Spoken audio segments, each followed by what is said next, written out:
Minister Benjamin Netanyahu said that the Syrian regime is carrying out a massacre of civilians, especially of children and the elderly. He added that the Syrian government were not the only ones to carry out the massacre, but that Iran and Hezbollah were aiding in their efforts as well. Vice Prime Minister Shaul Mofaz accused Syrian President Bashar Assad of committing genocide during his crackdown on a 15-month uprising. Mofaz also criticized Russia for arming Damascus and repeated Israel's demand for international military intervention to topple Assad, akin to last year's campaign in Libya. Israel has until recently been slow to call for Assad's fall, wary of worsening the turmoil in Syria. The two countries are enemies but have been in a mostly stable standoff for decades. With hourly media reports in Israel of Syrian civilian deaths, public anger has been growing, and Israeli officials have been stepping up their criticism.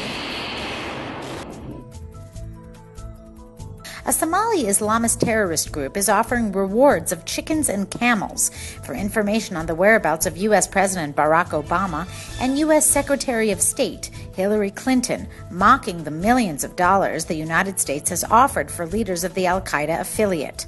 Fuad Mohammed Khalef of the Shahab al-Mujahideen movement in Somalia made the offer after Friday prayers. The Technion Research and Development Foundation filed a 25 million shekel damages claim against Microsoft and Microsoft Israel.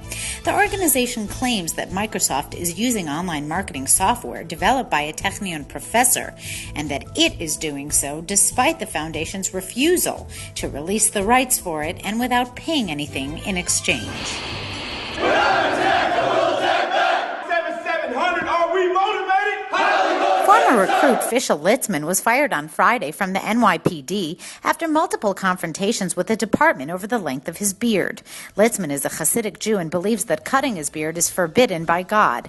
NYPD rules usually require officers to be clean-shaven. The department makes exceptions for beards kept for religious purposes, but even then only allows 1 millimeter worth of growth. NYPD spokesman Paul Brown says the department's rules are reasonable, and Litzman was aware of them when he signed up.